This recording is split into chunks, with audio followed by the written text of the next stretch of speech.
Hello and welcome to BYJU'S Exam Prep IAS. As part of a comprehensive news analysis, today we'll be again discussing a set of 7 important and interesting topics. Before we begin, as always, do like, share and subscribe to our channel. And after this session on the Telegram channel, we will have a MCQ based question set for you so that you can practice as soon as this session is over. With this, let's discuss what are the topics we are going to discuss today. 4 mains based, a little bit more depth based concepts. First, we'll try to understand what is called the GSI, the Global Security Initiative, something which China has envisaged, and it is important because it is a very contradictory and ironic concept itself. Thereafter, we'll talk about the Right to Health Bill, a very controversial but an interesting bill which is coming out of Rajasthan in itself. Thereafter, the Great Nicobar, Andaman and Nicobar Islands, and more than that, a very major concerning development there. And thereafter, we'll try to understand something related to the environment, waste to energy plants, what is the concept and why are they not very successful. So good morning to all of you, and thereafter, we'll shift to the prelims bites. 3 very simple but straightforward topics. 1, the Chambal sanctuary, because now it is in the news, you need to know about it. Thereafter, Sri Lanka, which has finally got a bailout plan under the EEF from the IMF. And thereafter, the railways, which has not shown a very good track record this year with regards to its revenue and its profit, and we'll try to see what are the reasons for that. So with this, let's enter the first important topic. And when we talk about the first important topic, China and the concept of Global Security Initiative, GSI, this is something being pushed by China quite a lot nowadays. It is a concept paper, it's a concept which China has introduced generally, and it's seen as a counter because the world is becoming more and more multipolar in the sense that you have Russia, you have the US being the predominant power. China is now trying to act in a way that it is the alternative to America and it is the new global leader, therefore a global security initiative. But the ironical part of the story is, if you ask China about global security, you're technically asking Pakistan how they counter terrorism. So it's an ironical concept because you can't expect Chinese to follow any of the principles which they're technically trying to talk about here, and I'll put the 5 principles here. And basically, if Pakistan lectures us on terrorism, this is the ironical part here, that when China talks about global stability, it is one of the biggest destabilizers in the world generally. So why are we discussing this topic is because China is pushing it like anything. And we now need to decode that is China even living up to any of the principles. So let's try to understand the 5 basic principles which has been pushed through. As always, we'll discuss the basics first and then go into the nitty-gritty. Now, the first principle is called mutual respect. Then openness and inclusion. Then we go into multilateralism. Thereafter, mutual benefit and holistic approach. Now, these 5 are the basic principles of the GSI which China has now given. It's a hollow concept. It's a hollow concept which is technically being given by China to the world, saying that I am the leader, I can control the world, I have the power to give global security. And as I said, it's an ironical concept. It's like asking a lion how to protect a deer. And therefore, when you look at the 5 basic principles here, before we go into the nitty-gritty itself, if you look at the 5 basic principles, China is violating each one of them. For example, mutual respect of sovereignty, territorial boundaries and international law. It does not recognize UNCLOS when it comes to South China Sea. With India, it has a territorial dispute and it has been aggressively trying to push the LAC, and therefore there's no mutual respect for territory, there's no mutual respect for sovereignty, and there's no mutual respect or general respect for the concept of what we call as international law of the sea or any other international law. So be it their presence in the South China Sea or generally in the Indian Ocean world, mutual respect is the last thing which you will ever associate with the Chinese. Second, openness and inclusion. Again, an ironical concept, hypocritical concept coming out of China, because when it comes to openness, China is one of the most closed states in the world. It's technically having mass surveillance on its own citizens. There is no freedom of speech properly. Freedom of press is stifled. Their billionaires are getting more or less, they are disappearing when they are technically going against the regime. The Communist Party of China is one of the most corrupt ones. Their leader is, in a way, a neo-fascist, Xi Jinping. And basically, inclusion is again something we cannot expect from the Chinese. When it comes to Tibet, what they're doing to the Uyghur Muslims, it is story I technically don't need to tell you, is that all these are something which we don't associate with China, but rather opposite of it. Then you see further. Then it says multilateralism. Multilateralism is the last thing which China believes in. Because when it goes into UNSC, it only vetoes something which is not in its interest. Then we talk about South China Sea, there is no dialogue which they want to do. And generally, they are now talking about what? Multilateralism. We will be the new leadership after America, and that is the ironical part here. Then mutual benefit, where they say we are introducing initiatives which mutually benefit everyone. And the concept is, for example, the one belt, one road initiative. Again, it does not respect the sovereignty of nations. It is only benefiting China. All investments of China in Africa or in Sri Lanka or in Pakistan are only benefiting China. So, mutual benefit is again the last thing which you expect from the Chinese. Then last but not the least is holistic approach. Holistic approach in giving the world a sense of security. When I say China, do you feel secure? No. India, one of the major irritants is China only. And Pakistan also is aggressive because of China itself. So when we talk about the GSI, the Global Security Initiative, coming from America, which is again a hypocritical power in itself, maybe Russia still does not make sense. But China, it doesn't look good talking about these 5 basic principles. So for us, this basic article is like a mirror to China. It's like a mirror to China that you are talking about Global Security Initiative. Big words from your mouth. And when you're talking about the 5 basic principles, and we have nitty-gritty, we will go into each and every instance where they have armed the Myanmar rebelling group. They have made sure South China Sea is not open. They are the last people who are associated with security, openness and inclusion. And therefore, why am I doing this topic with you? For 2 basic reasons. First, if it comes in the examination, prelims examination, remember Global Security Initiative is not something related to the UN or something. It's a China-based framework. Second is what are the 5 basic principles. Third, which is more important, is that all of these 5 basic principles are actually getting violated by China as we speak today. As we speak today, as of right now, this initiative is more or less useless and more or less ironical because none of these 5 principles are followed by China.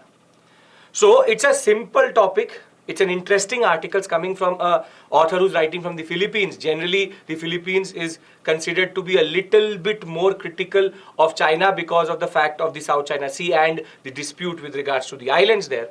But the researcher has very well demonstrated that when their foreign minister is technically talking about mutual respect, you should be the last country to say that.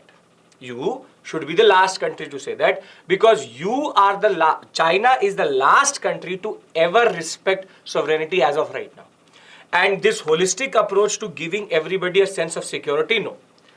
When we talk about China, the only thing which comes to our mind is conflict and aggressive politics, which is right now based on debt imperialism. The fact that you give countries which don't even have the capacity to pay you back, give them so much money that this new type of imperialism comes through where you are based on debt imperialism. So the basic point of this article is very simple, which is the concept of the concept of GSI, the Global Security Initiative. It's a China-led concept. 5 basic principles, all violated by China in that sense. So recently in February, there was a keynote speech which was given by the Chinese Foreign Minister, Qin Yang, and he asked or he pushed the concept with regards to global Security Initiative. It's a China-led framework to restore, listen to the words, restore stability and security, particularly in Asia. Now this again somehow you feel these are issues which technically China is the reason for destabilization and for threat. And they are talking about stability and security. Now, the 5 basic principles. Now we are going into the details of the article. Mutual respect, openness and inclusion, multilateralism, mutual benefit and holistic approach. These 5 principles are all principles which they argue is a narrative to compete with the Americans and to give a new form of leadership in a US dominated world. Now the US is not a very good leader in itself. However, China should be the last country which talks about these concepts. So the first principle is the fact that countries need to adhere to United Nations Charter, international law, while mutually bringing trust and respect for each other. This is the basic first principle. Now, what is the ground level reality? What is the mirror to China? China has consistently demonstrated that it believes in the opposite of what we say here. Basic concept, India, South China Sea. So we have first principle violated within India and South China Sea itself, which is the concept of mutual trust, mutual respect for territoriality, for sovereignty and borders. So this principle does not stand when it comes to what China is doing on the ground. Then, second principle talks about openness as inclusive international engagement. And China is again the same power which is following an exclusionary practice, a policy in the East and South China Seas, where it is not ready to openly even have a dialogue with the countries which are disputed within the South China Sea. And further, they are not ready to even engage on certain issues which are conflicting with China, with India also. So when we talk about openness and engagement and inclusiveness, again, China fails. This is a report card of China. Fail, 0 out of 100. Thereafter, third principle, bilateral, multilateral security cooperation and consultation. That is the way we are going to take the global order forward. Now you see, China is not ready to establish code of conduct for South China Sea, a very important multilateral institution being pushed so as to make sure that the safe passage within South China Sea is there.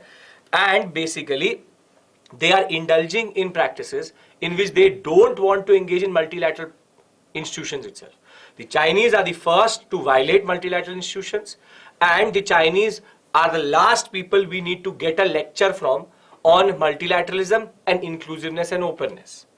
So again, 0 out of 100, fail when we come to the third principle.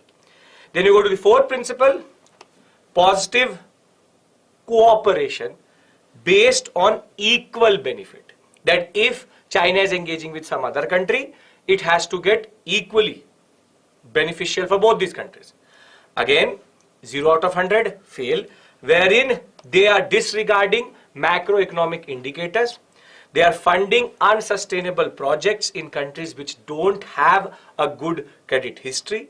And over and above that, they are disregarding neighbor sovereignty and sovereign rights when it comes to even with the OBOR, the One Belt One Road Initiative, wherein we talk about the CPEC.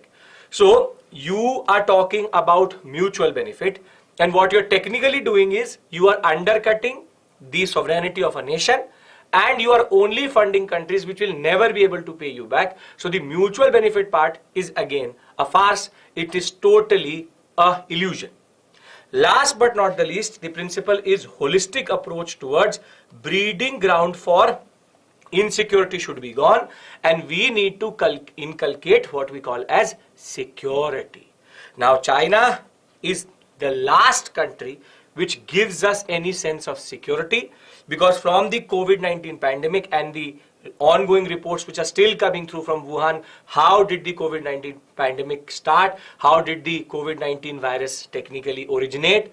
And over and above that, from funding terrorist groups in Afghanistan to funding the terrorist groups in Pakistan to Myanmar and trying to destabilize India, China, I think, should not be lecturing the world on global security, because you in yourself are the biggest threat in this world. So why is this article important for you? First and foremost thing is, Global Security Initiative sounds very nice, is not a UN based concept, it's a concept based from China. Second, it is something being pushed by China as an argument that we are the successors of the US, we will give collective security to the world. However, all 5 points which they are technically trying to talk about in the GSI, the Global Security Initiative, are more or less violated by them as of right now. And basically it's an ironical, paradoxical, and one of the most hypocritical concepts itself which can come from a country. It is technically like Pakistan lecturing India on terrorism. It is technically asking a lion how to protect a deer, because they are the ones who are perpetuating most of the problem itself. So it's a very simple article, but a very interesting article, because these words now become important for you in the examination. We generally associate them with Europe or with the UN, but for us as India, it is technically a moment of where we have a smirk on our face, where we look at China in disbelief that if we were talking about global security, it would still have made sense. You are talking about global security whilst violating all the basic principles in India itself and in South China Sea itself. In the presence of China in the Indian Ocean world right now is only leading to conflict, nothing more, nothing less. So I hope that you understand the basic point of this article and why are we discussing it. It's an interesting article, and I hope you basically understand why are we discussing it and what is its place in the larger preparation. Are we clear with regards to this prelims and mains aspect of this topic? Because it's an interesting one, because it gives a lot of insight into what China is thinking right now. Yes? Great. Okay. Now we have a very interesting bill from Rajasthan, and it's called the Right to Health Bill. Now, as of right now, Rajasthan becomes the only state in India to, in a way, give legislative backing to one of our fundamental rights, which is right to health. And the basic point of this bill, which has led to a lot of controversy as of right now in Rajasthan, is that nobody can be denied, and now there's the word which was used in the bill, nobody can be denied emergency health care in any private or public healthcare institution. And more than that, this denial will be based on monetary. That they cannot be denied treatment, that to emergency treatment, because they are not able to pay fees or certain form of charges, or they do not have insurance. And this bill is extremely significant because it gives the right to emergency treatment without prepayment of requisite fee or charges by any public health institution, healthcare establishment and designated healthcare center. And therefore, it is a mandatory free of cost emergency treatment of every resident of the state. Now the word resident of the state, you should have domicile in Rajasthan, and in privately run institutions. Now this technically has led to proper chaos in the private sector in Rajasthan.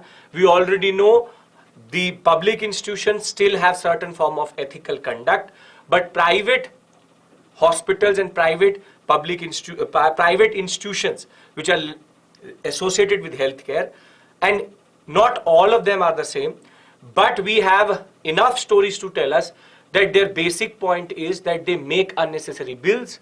They will always try to charge you more. And now when the Rajasthan bill is saying that you have to treat that person in emergency, if he is admitted to the emergency, you have to treat that person initial all care free of cost, obviously private institutions will start to come on the road, and in protest they have even closed themselves for the past 2 days. Now this makes Rajasthan the first and the only state in India to legislate on right to health, and the state is also ready to reimburse the expenses of healthcare and give money to the healthcare provider if the person is unable to pay the requisite charge after emergency care. Now this is a very revolutionary concept. It's a very interesting concept. It's something good in the direction of healthcare, that if I am a poor and I am admitted into the emergency ward of a hospital, private hospital, any type of hospital, and if I don't have the money to get treated, I have now the right in Rajasthan, if I'm a resident of Rajasthan, if I have proof that I'm a resident of Rajasthan, then my healthcare will be free. This emergency word is very important. This treatment will be free. Now you can automatically see the problem here. The problem is that the bill does not define what means or what this word emergency actually means. That the basic definition of emergency has not been given only. And this is what the doctors and the hospitals in Rajasthan are pushing and protesting against, which is that how can we provide mandatory free treatment without defining what is an emergency? Every hospital has an emergency ward, but till what point do you call it as an emergency? What is an emergency? And what would be the maximum cost the state would reimburse for the emergency services is also not defined. So it's a half-baked bill in which they've talked about something very revolutionary. Okay, we will give healthcare to everybody free. That to emergency. Meaning that if you met an accident and if you did not have the money at that point of time, it is all free. However, now the problem is, till when it is expected or seen that you are under emergency conditions. Now this is the problem of this bill. So though it is revolutionary, though it is very, very significant, it has led to widespread protest across Rajasthan with regards to how it will be implemented. As it is, private hospitals and their lobby will not allow something like this to go through. A major source of revenue will go away. Other than that, if we remove this ulterior motive, this evil motive of the private hospitals, one basic concept is what is an emergency. So if I, for example, get admitted for a major car accident, that is an emergency treatment. That if they don't operate on me, I will not survive. And maybe that operation could have cost 5 lakhs, 6 lakhs, 10 lakh rupees. So will the state give or reimburse that money to the state? However, now I was playing cricket and I sprained my hand. And then I went into the emergency ward of the hospital and said that you do bandage on me. So will that be expected as or accepted as a emergency? So now the problem is, how do you define emergency is the way this bill is technically getting undercut. So this is a good step but does not have nuance, and therefore it gives a lot of or keeps a lot of definitional aspects open. So there are gaps which need to be filled. As of right now, they don't have any answer for that. And that is the problem here. This is a very good bill. It's a good initiative. But implementation or even writing the bill, it's very lazy, because you could have at least defined emergency. Emergency treatment should have been defined, because when you are saying that we give free of cost emergency treatment, that right to emergency treatment without prepayment, then what does emergency mean? It could be deliberate. It could be deliberate to keep it open-ended, and if you keep it open-ended, it helps everybody. But that is something which is not acceptable to the healthcare community in Rajasthan. It could create a precedence all across India, but as of right now, it needs to be rethinked.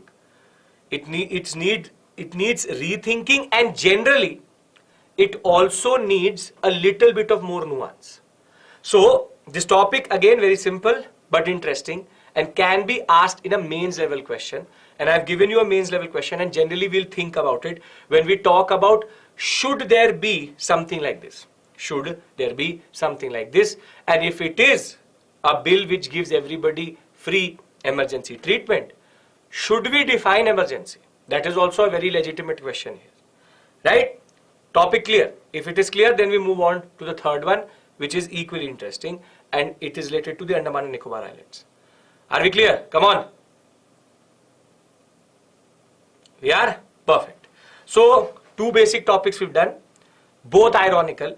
First, very simply, fact that China is talking about global security.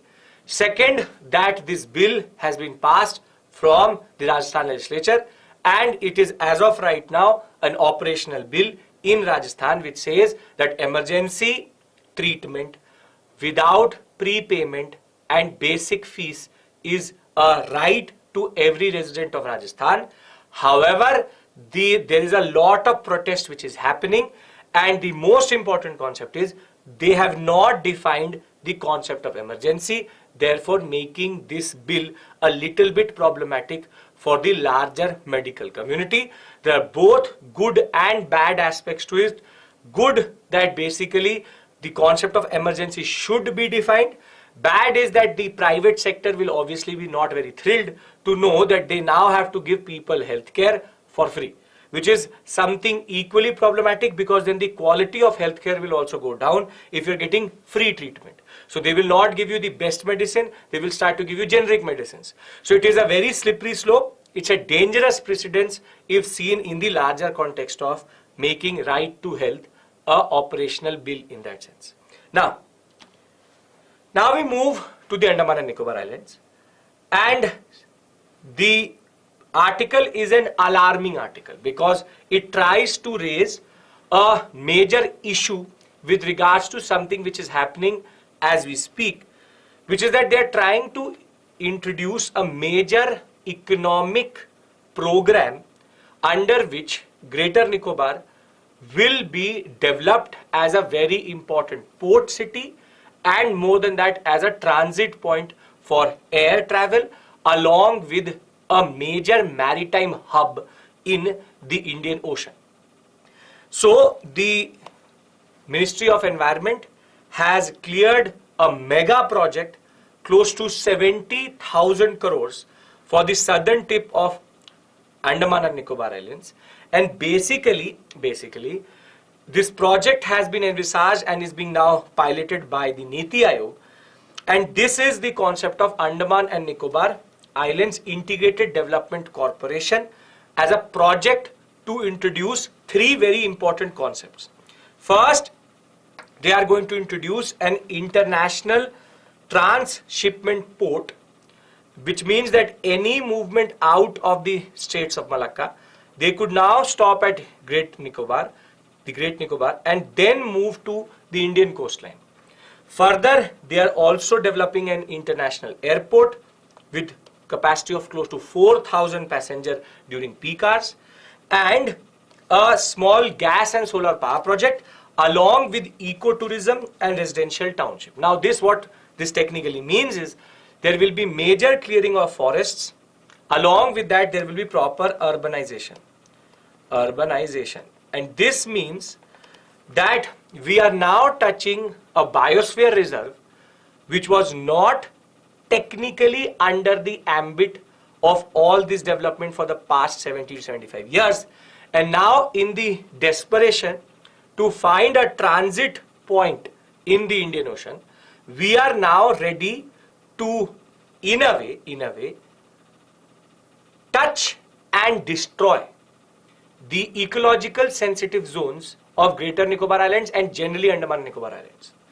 So the article has been published in a way to raise an alarm bell to say that the ministry has been very quick to pass all these different initiatives. Second, they are not understanding how it is going to impact the tribal population, the Nicobaris and the Shompen, the two very important tribes of the Nicobar Islands itself. And third, what is going to be the ecological impact generally.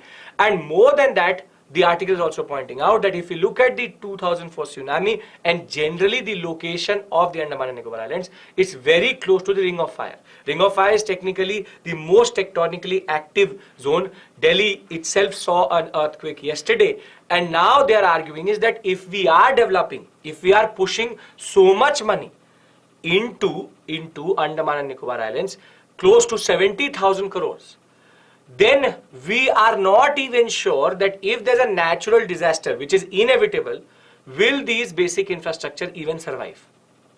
More than that, there will be proper deforestation, and they are saying that we will go for compensatory afforestation in MP and in central India. But the forests which are technically cutting are a major carbon sink and have been there for close to thousands of years. And now you are cutting it for commercial interest.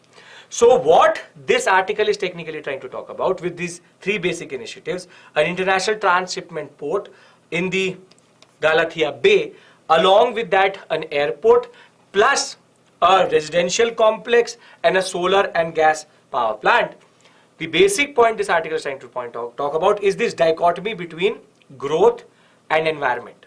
How economic growth will technically destroy the environment of a very sacred zone within our ecological space, and the solutions which have been given, the way they are approaching it is very hasteful, it's very quick, and therefore we need to find a balance, but this is not the solution. So we'll talk about the concerns here, but this is the basic project. When we talk about this article, the project itself is about a port, is about an airport, and is about a residential township plus urbanization in a zone which has not been touched. And this is a Niti Aayog piloting project, and now we have in principle approval to it. Now, it seems that it is a very strategic location they are choosing. It also makes sense that before we come to our coastline, Andaman and Nicobar Islands can be used as a very important transit zone. The model they are technically thinking of is like Singapore. However, Singapore was never as ecologically sensitive as this sector itself.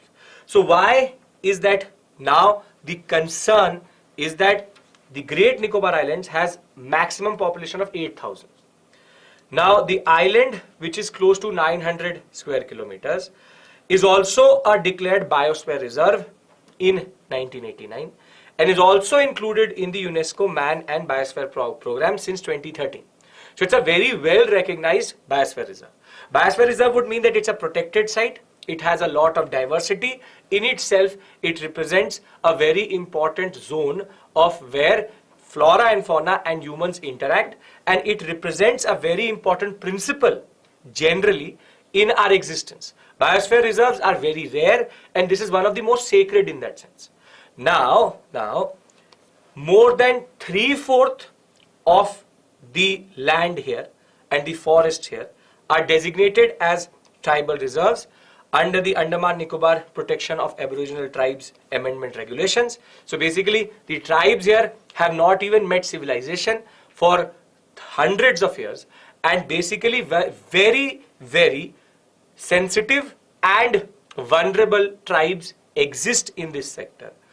With all this in our mind, we have now allowed close to 3 lakh people, if we look at the basic way we are thinking about an airport and a transit port, close to the entire population of Andaman and Nicobar Islands to now come and stay temporarily or permanently as a form of a transit hub. And therefore, the ecological and environmental cost of this urbanization is extremely big. And all considerations with regards to ecology and environment have been swept aside when we have now become blinded with regards to this project. Now, there are two ways you can look at this concept in the examination. You would need to see it in the tone of the examiner. If the examiner is trying to justify this project, then you would not have to go into too much critique, which is that basically it's worth it.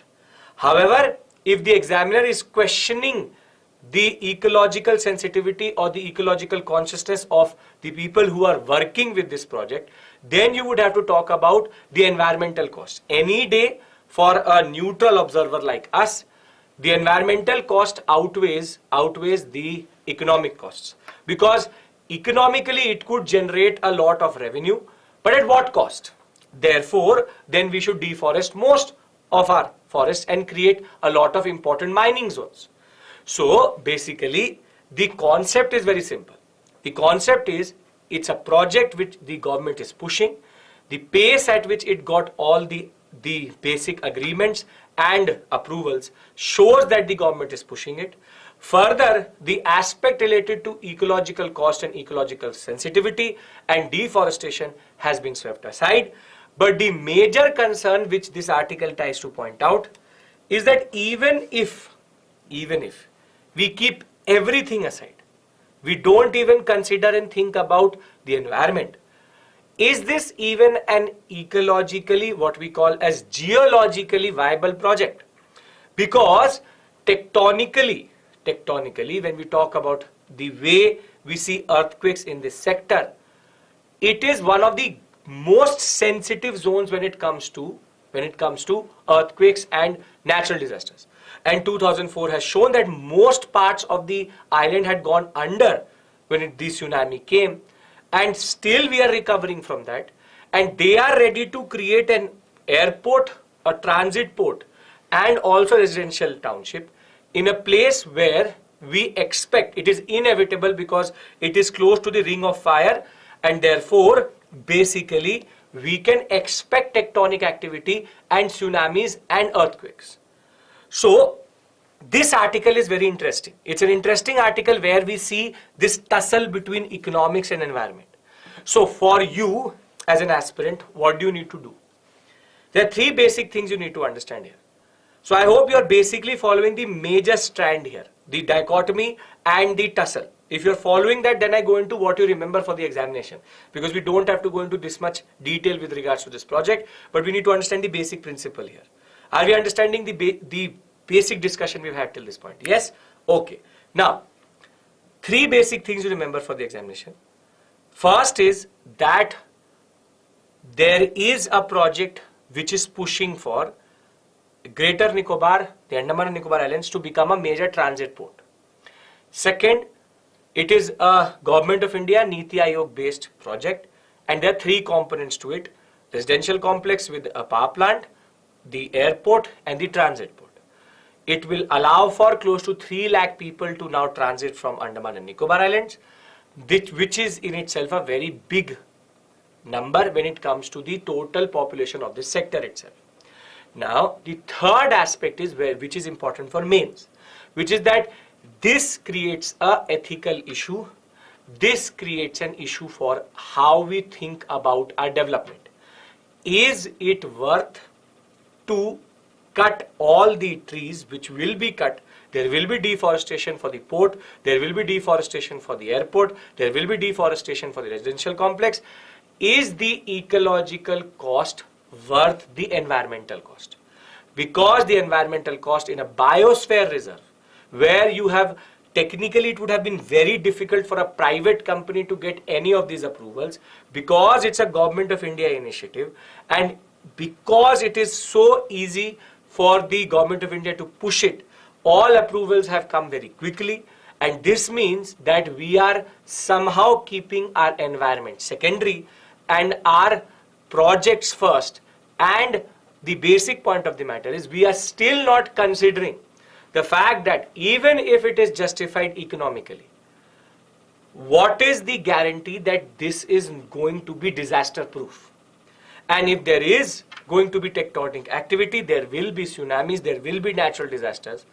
Aren't we risking 70,000 crores, which is a very big amount when it comes to any form of investment? So, two very major concerns here.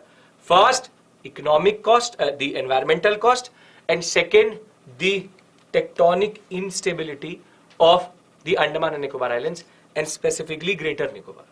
So, the third topic which we've discussed today is trying to understand this dichotomy. So, three topics we discussed till this point.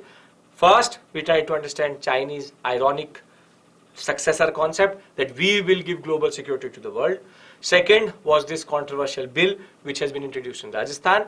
And third is a major concerning news coming out of Greater Nicobar with the fact that Andaman and Nicobar Islands, a very pristine and very well protected biosphere reserve, is now going to be destroyed in a way because we are considering a transitionary post or port at Andaman and Nicobar Islands. So these three topics clear. Then we move on to the fourth, which is equally interesting for your environment and what we call as energy. Are we clear about this? These three? No issues? Great. Now, last but not the least is waste to energy plants. Now the context of this news is very simple.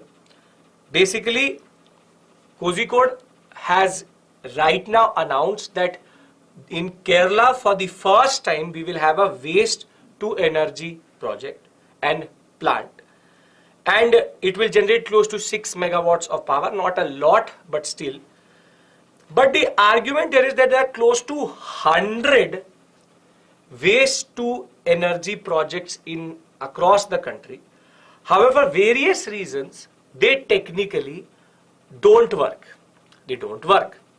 And therefore, now it becomes important for you and me to understand what is this concept and why don't they work. Why don't they work? Now, the basic concept is very simple with regards to waste to energy. The way it is written, waste to energy, that you use, now you see, non-recyclable dry waste to generate electricity by generating heat and then using the same principle as a thermal power plant. Now what happens in a thermal power plant is very simple. Coal is burnt, water is boiled, steam is used to spin the turbines, and therefore the dynamo, it produces energy, which is electricity.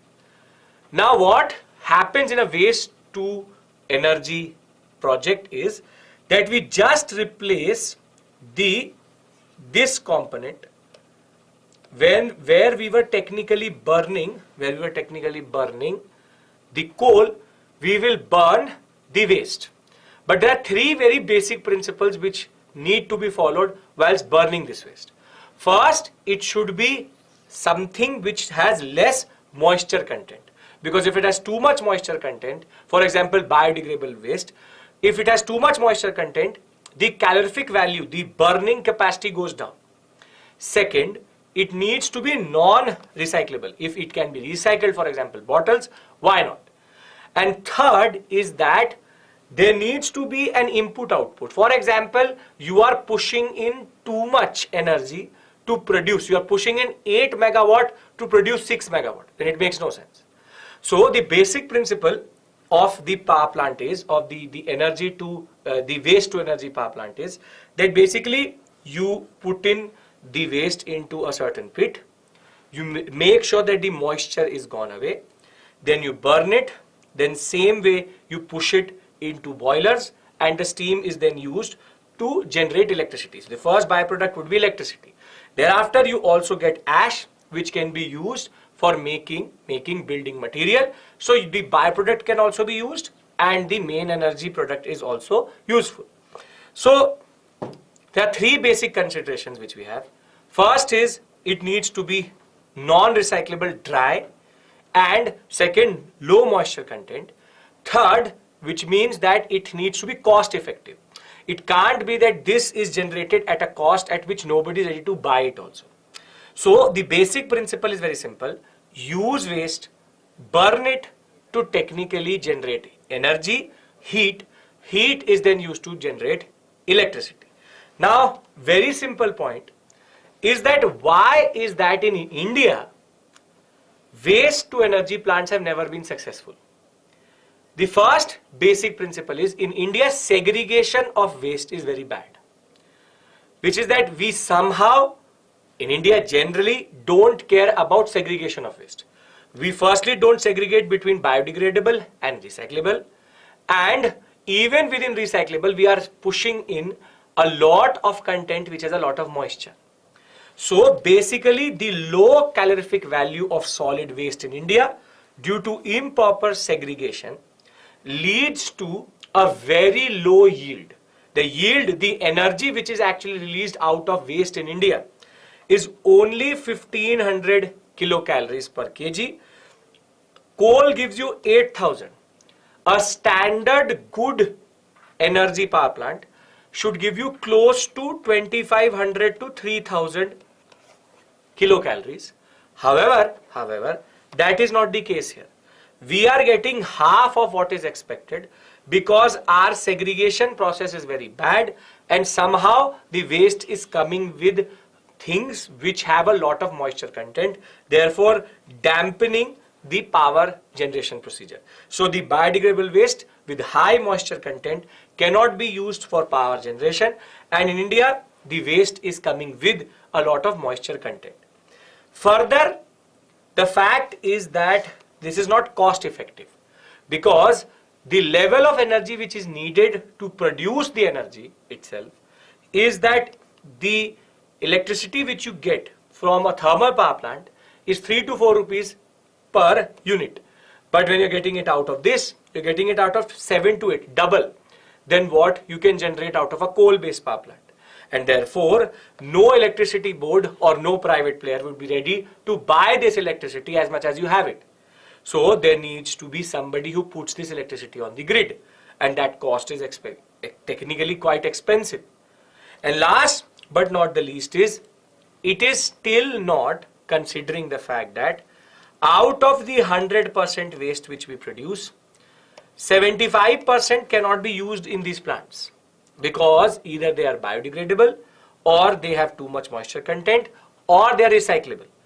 All of this effort for 25% of the waste, and that too it needs proper segregation.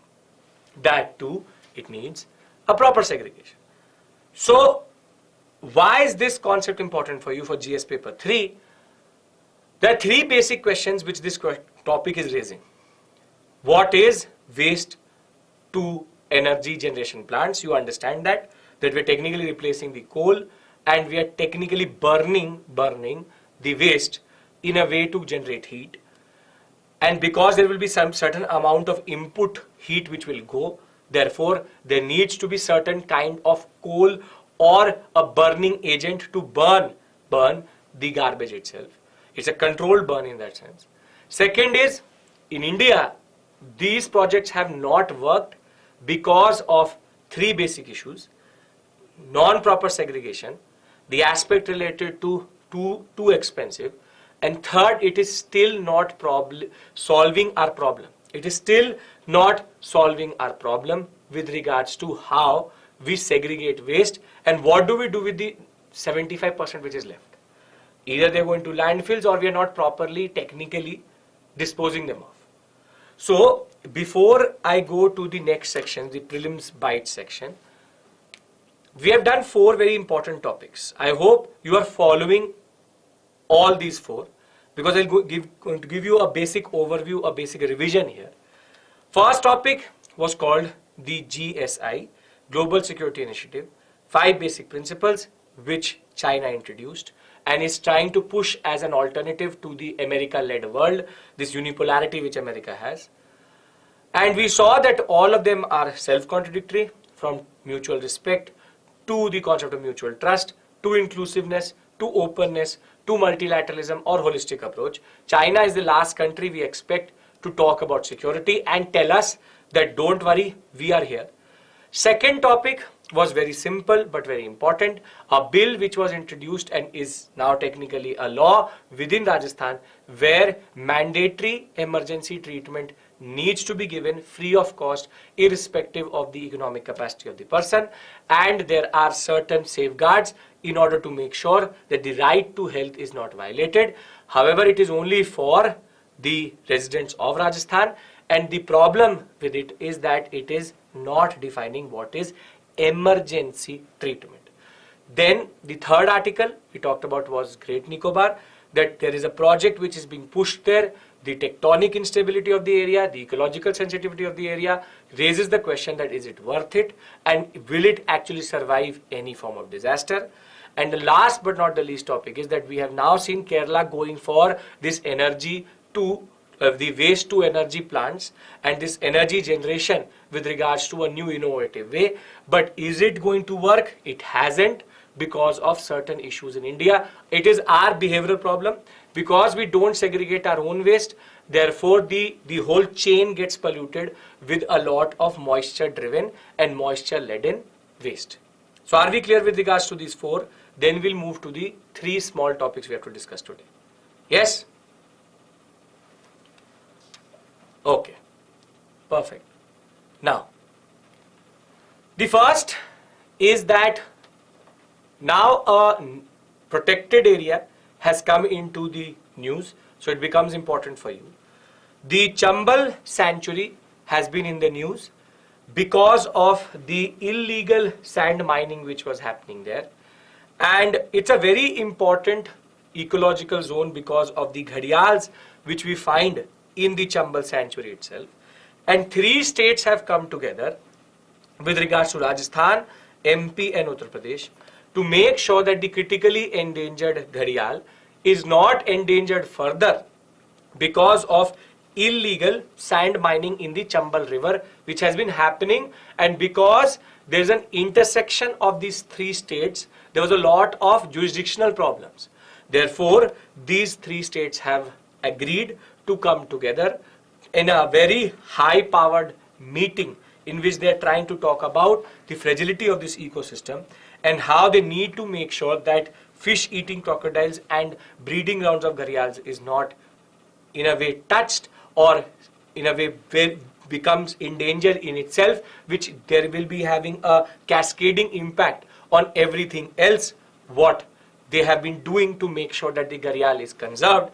And therefore, the flora and fauna of this zone is endangered by this illegal sand mining, and they are now trying to make sure that this is stopped. So for you, the illegal sand mining part is more or less useless because that is not what the UPSC is going to ask you. Rather, Chambal sanctuary, gharial, three states involved, Rajasthan, MP and Uttar Pradesh, all three working together to make sure that gharials critically endangered, and the fact of the matter is fish eating crocodiles, breeding out of gharials should not be touched and should not be in a way destroyed, to make sure that we and our efforts generally into gharial conservation are not undercut by these illegal activities. Jurisdictional issues were there. Now we are trying to technically come out of that and make sure that these three states create a regime in which illegal sand mining does not happen.